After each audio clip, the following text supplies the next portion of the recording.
Clark Gable and Carole Lombard, the king who lost his queen. In a town built on illusions, Clark Gable and Carole Lombard found something real, a love stronger than Hollywood's brightest spotlight. Clark Gable, known as the King of Hollywood, was admired for rugged charm, charisma, and unforgettable screen presence. Carole Lombard, the queen of screwball comedy, radiated warmth, wit, and light, a combination that perfectly complemented Gable's intensity. They first met in the early 1930s on the set of No Man of Her Own, but romance bloomed years later at a Hollywood party. Their courtship was simple yet joyful. Evenings spent at their Encino ranch wearing comfortable clothes, sharing laughter, and savoring quiet companionship far from studio noise. In 1939, they married, forming one of Hollywood's most beloved unions. Gable often said Lombard grounded him, while she affectionately teased him, calling him Pa, noting that his happiness could be won with kindness and coffee. Their love seemed unshakable.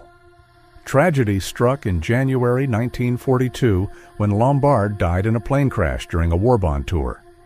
Gable, devastated, rushed to the site and carried the grief deeply. Shortly after, he enlisted in the U.S. Army Air Forces, his mourning wrapped in patriotic duty. Carole remained the great love of his life. When Clark Gable passed in 1960, he was buried beside her at Forest Lawn Cemetery, fulfilling a lifelong wish. Their story reminds us that even legends have fragile hearts, and true love can endure beyond the brightest spotlight, leaving a quiet but lasting mark on history. Humphrey Bogart and Lauren Bacall, When Film Turned into Forever. Some love stories begin with fireworks. Theirs began with a whisper, a look, and a moment frozen in film history. In 1944, 19-year-old Lauren Bacall walked onto the set of To Have and Have Not, nervous and unknown. Humphrey Bogart, already a major star in his mid-40s, carried intelligence, dry humor, and a quiet intensity that drew people in effortlessly. From the first scene, something sparked. Bacall's now famous line, "You know how to whistle, don't you?" wasn't just movie magic. Behind the scenes, glances lingered, smiles lasted longer than expected. Crew members later recalled a silent connection, present yet respectful. Bogart was married at the time, and Hollywood scrutiny made public romance risky. Still, their bond grew through letters, conversations, and shared moments that felt rare in a town built on performance. By 1945, after personal circumstances changed, they married. Their life together became one of Hollywood's most admired partnerships. Quiet dinners, sailing trips, evenings spent reading, and a steady private companionship.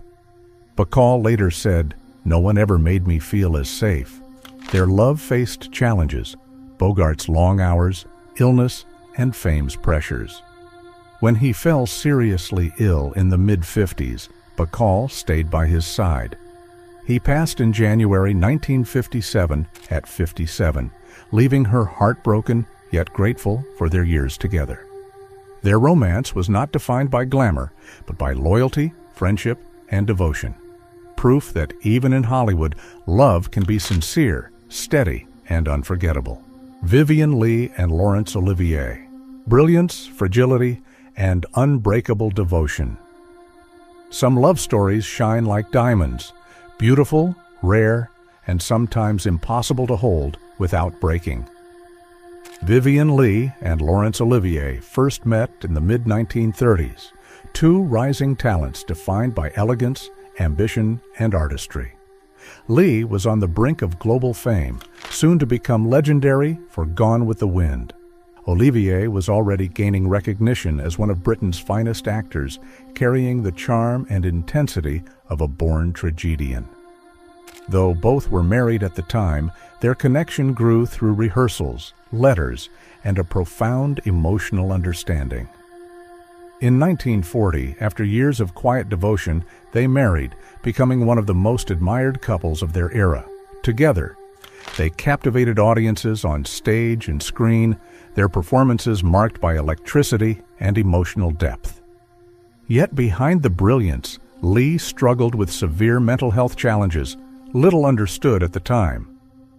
Olivier tried to support her while balancing his demanding career, but the pressures of fame and personal strain gradually wore at their marriage. By the late 1950s, the toll became too heavy. They separated quietly in 1960, later divorcing, yet retained respect and lingering affection. Vivian once said, "He was everything to me," and Olivier admitted he never fully recovered from their parting. Lee passed in 1967, and Olivier continued performing, carrying a quiet reverence for the woman who had been central to his life. Their story reminds us that love can be powerful yet fragile. Even the greatest talents cannot always escape the weight of human vulnerability. Marilyn Monroe and Joe DiMaggio, the legend and the quiet devotion. She was adored by millions, yet longed for peace. He was a national hero, yet never felt bigger than his love for her. Marilyn Monroe, born Norma Jean, rose from a difficult childhood to become one of Hollywood's most recognized stars. With charm, vulnerability, and luminous presence, she embodied classic glamour in the 1950s, captivating audiences worldwide. Joe DiMaggio, already a legendary New York Yankees star, was admired for quiet discipline, modesty, and devotion to family. Their worlds could not have been more different, one filled with camera flashes, the other with ballparks and calm routines. They began dating in 1952 and married in January 1954, dreaming of simple life together. Yet fame's gravity soon intruded. During the filming of The 7-Year Itch, Marilyn's iconic subway dress scene drew thousands of fans, clashing with DiMaggio's wish for privacy and quiet. Within 9 months, they quietly divorced, but their connection endured. Over the years, DiMaggio remained a steady presence. When Marilyn faced emotional struggles, he offered support privately. After her passing in 1962, he arranged her funeral with care and sent roses to her resting place for 20 years, never remarrying. Their love story was quiet, tender, and sincere. In a world obsessed with fantasy and spectacle, they found devotion that transcended headlines, a reminder that true love can live in silence and steadfast care. Elizabeth Taylor and Richard Burton. Fire, passion, and the love that returned twice. Some love stories are like storms, intense, unforgettable, and impossible to control. Elizabeth Taylor was already one of the world's most admired actresses by the early 1960s, known for striking beauty, emotional depth, and a screen presence that made every role feel alive.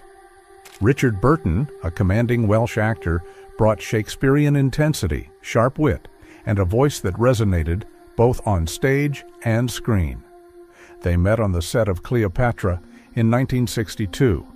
Both married at the time, their connection ignited public fascination. Headlines erupted, Vatican remarks were issued, and the world watched as on-screen romance became real-life passion. Their bond grew, and in 1964, they married, becoming Hollywood's most talked-about couple. They traveled the world, starred in celebrated films including Who's Afraid of Virginia Woolf, and shared a love of literature and jewelry. Burton famously gifting Taylor the historic Taylor-Burton diamond. Yet the intensity of their love brought strain. Career pressures, personal battles, and Burton's struggles with alcohol created friction that fame could not soothe.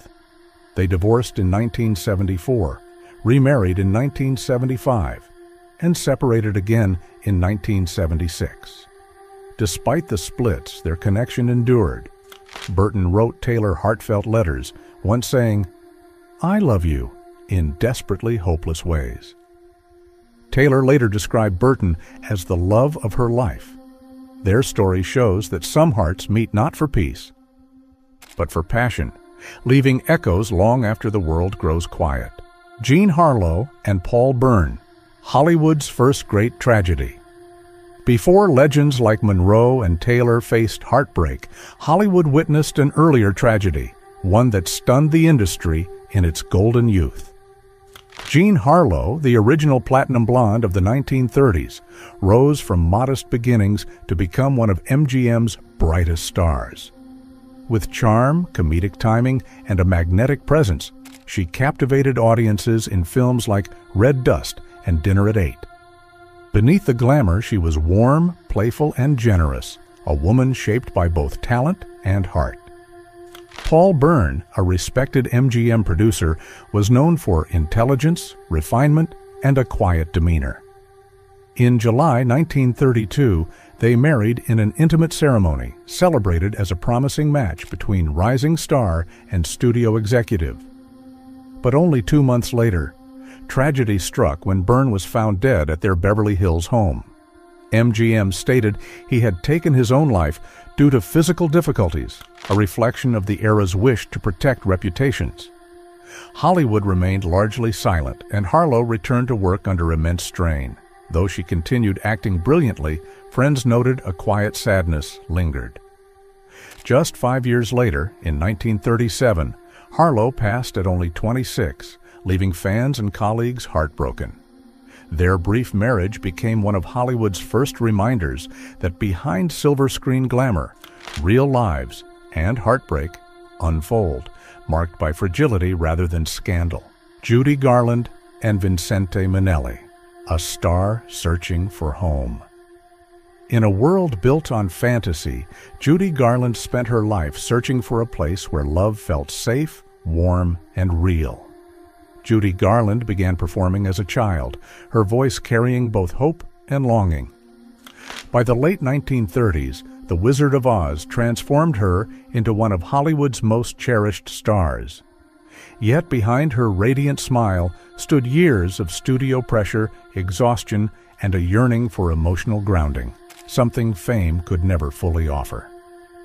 Vincente Minnelli, a visionary director known for elegance and artistry, met Judy while preparing Meet Me in St. Louis in 1944. Garland felt an unusual calm around him, and Minnelli admired her talent as a gift rather than a commodity.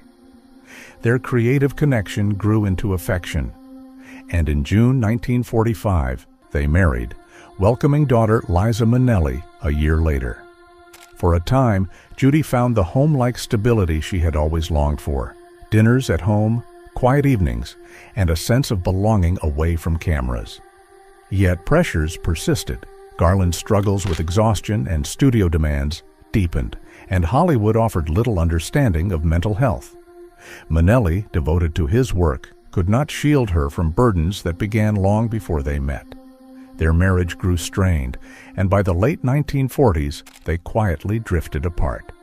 In 1951, they divorced, though without bitterness, remaining connected through Liza and mutual respect. Their love was not defined by grand gestures, but by tenderness, two artists briefly building a quiet world together. The warmth they shared lived on, especially in their daughter's accomplishments, and continued tribute to both their artistry. Audrey Hepburn and Mel Ferrer, grace, devotion, and the heart behind the halo. In a city fueled by applause and illusion, Audrey Hepburn searched not for admiration, but for a love calm enough to feel real. Audrey Hepburn's rise felt like a fairy tale. After her breakout role in Roman Holiday in 1953, Hollywood embraced her as the embodiment of grace, soft-spoken, elegant, almost angelic. Yet her serenity came from a life touched by hardship. Growing up in Nazi-occupied Holland during World War II, she faced food shortages, fear, and the quiet trauma of survival. These early trials shaped her gentle strength and deep longing for emotional safety. Mel Ferrer, a refined actor and director, entered her life that same year during rehearsals for Ondine. Ferrer admired Hepburn not just for her beauty and talent, but for her humility, rare in Hollywood's glittering chaos. Their creative connection grew into affection, and in September 1954, they married. Ferrer encouraged her career and helped her believe she belonged among the stars. Together, they formed a partnership rooted in discipline, artistry, and a shared desire for stability. Their greatest joy arrived in 1960 when Audrey gave birth to their son, Sean. She often said motherhood mattered more than any film role, cherishing quiet mornings and simple routines. Yet pressures soon surfaced. As Audrey's career flourished, Ferrer's slowed, and ambition, insecurity, and distant schedules strained their bond. Despite efforts to hold on, differences grew heavier than hope. In 1968, they separated and later divorced, choosing dignity over conflict. Their story was not a Hollywood tragedy, but a gentle chapter in two lives shaped by art and longing. Audrey carried forward what she cherished most: kindness, motherhood, and grace, showing that even in a world obsessed with glamour, the softest hearts often seek the quietest love. Rita Hayworth and Prince Ali Khan, A Fairy Tale with Shadows. In a world dazzled by beauty and dreams, Rita Hayworth discovered that even a fairy tale can carry shadows that love alone cannot lift. Rita Hayworth rose to fame in the 1940s as one of Hollywood's most glamorous stars. Films like Gilda made her an icon, but behind the screen presence lived Margarita Cancino, a shy girl shaped by years of dance training, reinvention, and studio demands. She longed not for admiration, but for tenderness and belonging, a quiet life beyond marquees and endless publicity. Prince Ali Khan, son of the Aga Khan and a prominent figure of international society, met Rita at a dinner party in 1948. Charming, worldly, and strikingly charismatic, he offered attention free from Hollywood's casting rooms, romantic letters, grand gestures, and European elegance. They married in May 1949, becoming one of the world's most talked-about couples, and Rita became Princess Rita Hayworth, welcomed into royalty with flowers and cameras. At first, life glittered. The couple settled in France, and Rita gave birth to their daughter, Princess Yasmin, in 1949. Yet the fairy tale soon cracked. Ali Khan's social lifestyle, demanding travel, and public flirtations clashed with Rita's wish for stability. Rumors, loneliness, and emotional distance slowly pulled them apart. By 1951, their marriage ended, and a custody battle followed before Rita returned to the United States with Yasmin. Rita later said she had been tired of being loved for a fantasy. Her time with Ali Khan showed that even royal stories can ache with loneliness. She left with grace, choosing motherhood and self-worth over titles, a reminder that glamour fades, but dignity remains. Grace Kelly and Prince Rainier, a screen legend's final curtain. Sometimes the most radiant dreams ask the highest price. And Grace Kelly's fairy tale crown came with a quiet longing that never fully faded. Grace Kelly's rise in Hollywood during the early 1950s felt almost mythical. With porcelain elegance, poised grace, and a calm presence unlike any other star of her time, she captivated audiences in films like Rear Window, Dial M for Murder, and To Catch a Thief. Her acting carried delicate strength, modest, refined, and deeply emotional. She won the Academy Award for Best Actress in 1954 for The Country Girl, cementing her status as one of the era's greatest talents. Yet behind the polished exterior, Grace often yearned for privacy and a life beyond studio demands. Fame was a chapter, not a destiny. Prince Rainier of Monaco, seeking to secure his principality's future, met Grace during a photo shoot in Monte Carlo in 1955. Their meeting, poised, polite, and quietly fascinating, blossomed into letters, visits, and a romance that captivated the world. To Grace, Rainier represented stability. To Rainier, she embodied grace and refinement. Their union merged Hollywood royalty with a European crown. In April 1956, Grace walked down the aisle in what was called the wedding of the century, leaving Hollywood behind to become Princess Grace of Monaco. Palace life brought duties, public expectation, and creative sacrifice. She missed acting deeply, yet embraced her role with dignity, supporting charities, cultural programs, and family. Though the world saw a fairy tale, Grace quietly told a friend, "I never really left Hollywood. Part of me stayed behind on that screen." Her story reminds us that even the most enchanting dreams carry trade-offs, and true grace lies in navigating them with quiet strength and devotion. Spencer Tracy and Katharine Hepburn, companions in the quiet. Some bonds are not written in headlines or vows, but in steady loyalty, shared purpose, and the comfort of simply being understood. Katharine Hepburn entered Hollywood in the early 1930s with fierce intelligence, independence, and a spirit ahead of her time. Sharp-witted and graceful, she challenged the studio system rather than conforming to it. Her talent and presence in films like Alice Adams, Bringing Up Baby, and The Philadelphia Story made her a symbol of strength and authenticity. Yet, behind the applause, Hepburn sought a deeper connection, one built on trust, humor, and honesty. Spencer Tracy, already one of Hollywood's most respected actors, carried quiet power on screen. Performances in Captains Courageous, Fury, and Boys Town established him as a man of depth and conviction. Off-screen, he was private and loyal, valuing discretion over glamour. When Hepburn and Tracy met on the set of Woman of the Year in 1942, colleagues noticed an immediate ease between them. Hepburn later said, "I knew right away. I just knew." Their companionship lasted nearly 25 years, marked not by public display, but by gentle constancy. Tracy, married and living separately, never divorced, and Hepburn, out of respect, kept their bond private. She supported him through health challenges and quiet moments, balancing her spark with his humility. Their final film together, Guess Who's Coming to Dinner, in 1967, captured decades of subtle intimacy. Tracy passed shortly after, and Hepburn chose silence as an act of respect. Their story was not one of grand declarations, but of quiet companionship. Two souls finding comfort in each other's presence.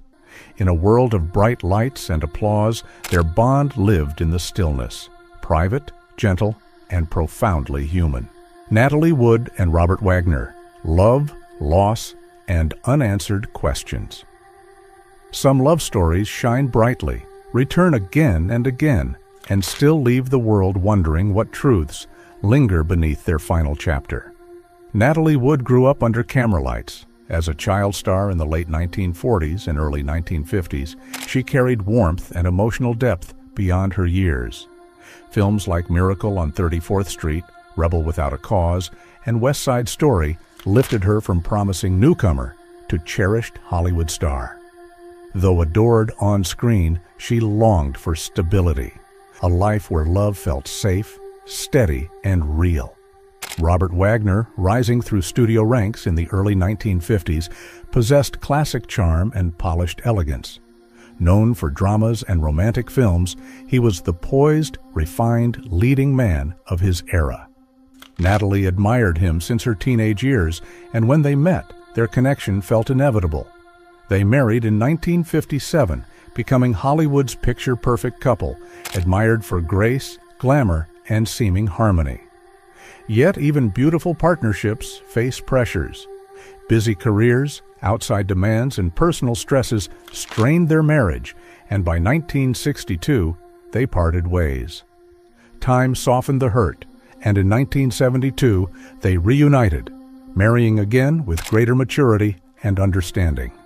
Friends described their second union as tender and committed, built on lessons learned and love rediscovered.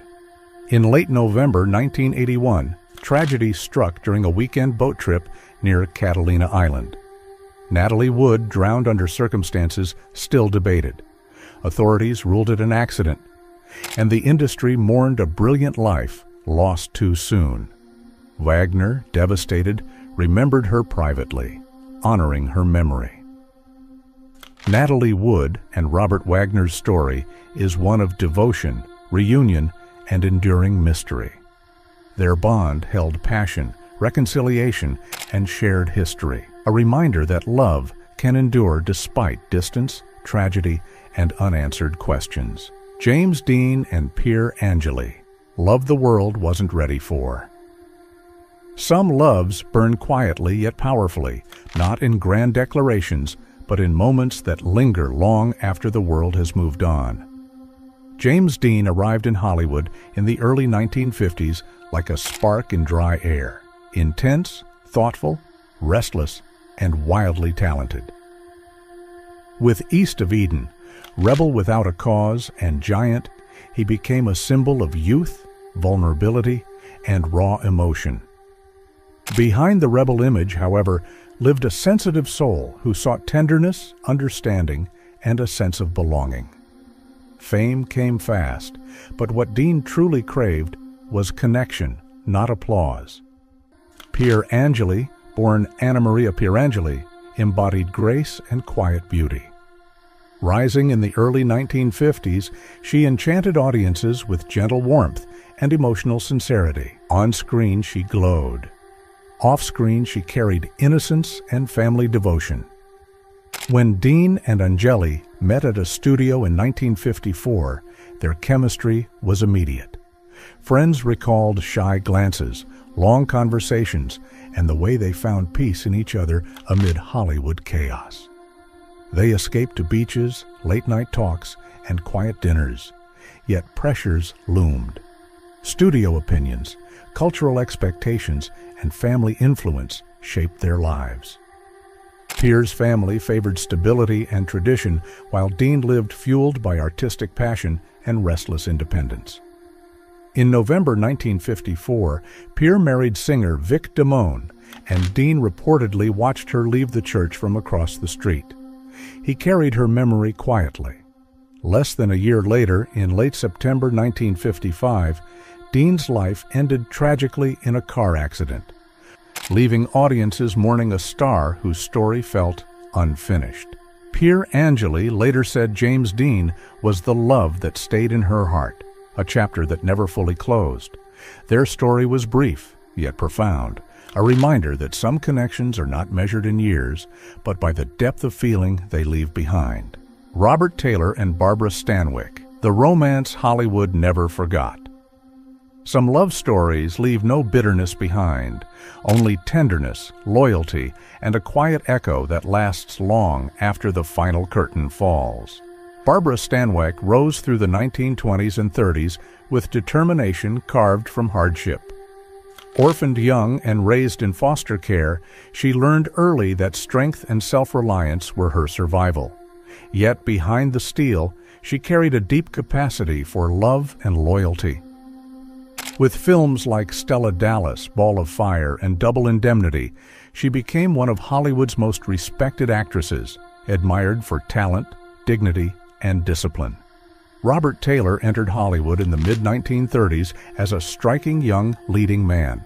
Handsome, soft-spoken, and sincere, he quickly rose to fame in films like Magnificent Obsession and Camille. When he met Stanwyck on the set of His Brother's Wife in 1936, their connection was immediate. Stanwyck saw kindness and steadiness in him. Taylor saw warmth and strength in her. Their bond was gentle, steady, and sincere. They married in May 1939, building a life far from scandal. Friends recalled evenings at home, shared laughter, and Barbara preparing simple meals, a grounding calm in a chaotic Hollywood. Their personalities balanced effortlessly, her intensity softened by his steadiness, his reserved nature encouraged by her courage. Over time, career pressures and differing paths loosened their bond. By 1951, they parted, not in anger, but with grace. They remained friends, exchanging calls and holiday notes, each quietly respecting the other. When Taylor passed in 1969, Stanwyck mourned deeply, later calling their connection a beautiful friendship that never really ended. Their story endures not for scandal or drama, but for its quiet truth. Love can change shape without fading, and real connection often lasts long after the chapter seems closed. Joan Crawford and Franchot Tone, glamour and quiet heartache. Beneath dazzling gowns and studio lights, Joan Crawford searched for a love steady enough to quiet the storms fame could never silence. Joan Crawford rose from the 1920s to Hollywood royalty through grit, ambition, and unshakable will. From Grand Hotel to Mildred Pierce, she commanded attention, elegant, intense, and fiercely determined. Yet behind the glamour lived Lucille Lesueur, a woman shaped by a difficult childhood and a longing for security, belonging, and love that felt enduring. Franchot Tone, a refined stage actor and charter member of the famed group theater, entered film in the early 1930s with sophistication and classical polish. When he and Crawford met during Today We Live in 1933, their chemistry was immediate. Crawford admired his intellect and poise. Tone admired her fire, discipline, and vulnerability. They married in October 1935, a union that briefly seemed like harmony, ambition meeting artistry in Hollywood's golden age. Yet pressures soon emerged. Tone came from a quieter theatrical world, while Crawford's fame soared. As her career climbed, he sometimes struggled under her spotlight. Industry whispers, clashing expectations, and differing rhythms chipped away at their connection. By 1939, they parted, not in scandal, but in sadness. Even after, they maintained respect. Crawford spoke warmly of Tone, supporting him during illness, while he continued to admire her strength. Their story reminds us that even the brightest stars carry quiet needs, and that glamour cannot replace understanding. Their love flickered briefly, yet sincerely, a connection not defined by failure, but by the gentle truth that some hearts meet at the wrong time, even when they match in feeling. Which of these Golden Age love stories touched you the most? The fairy tales, the heartbreaks, or the quiet, enduring connections? Share your thoughts in the comments below, and let us know which story you'd like to explore next.